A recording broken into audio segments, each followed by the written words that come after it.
As a person who is responsible for leading diversity, equity, inclusion efforts, your role is to be an influencer.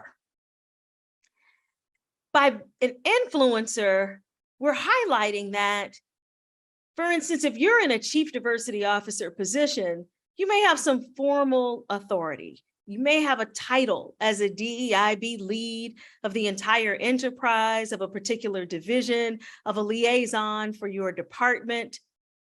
And those titles often come with some authority and hopefully some resources.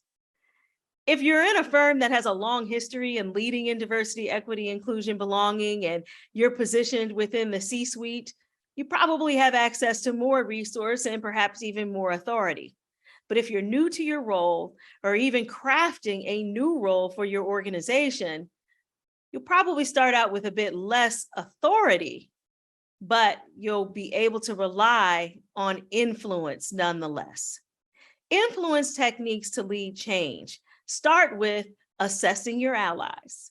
Now, these individuals will typically reach out to you, demonstrate their interest and their longstanding commitment to the work, embrace the opportunities to connect with them, make time for them on your schedule. The relationships you build with them now will be very useful when issues arise. Those who've been doing work in the company are likely to want to support you. They're also going to be very curious about what you're doing and what you have planned. So identify where there are trusted resources and expertise that you can draw upon. And then where you have authority, use it to help to support others' efforts in this space as well.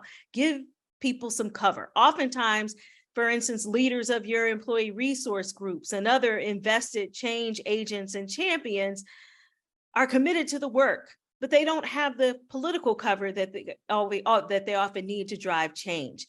And here's where you can be a huge asset to them, helping them get resources for their efforts and advising them on navigating the political landscape while lending your brand to their work.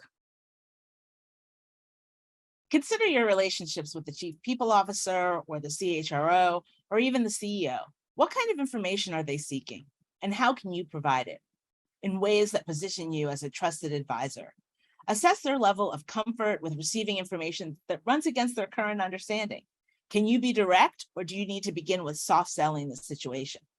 How will you communicate with the organization? You can never communicate enough, but you'll need to consider the different stakeholders and how the message needs to be tailored. Diversity, equity, inclusion, belongings, progress only exists if people know about it. How will you cascade your goals, your strategies, etc.? Many will try to dissuade you of the value of existing work. Don't take the bait. Do your own due diligence and take the time to learn what's working well and where the opportunities lie. This could take months, but executives might make you feel rushed. It's likely that whatever the current state of affairs, it took a while to get there, and it will take you time to discern the next steps and set a strategy.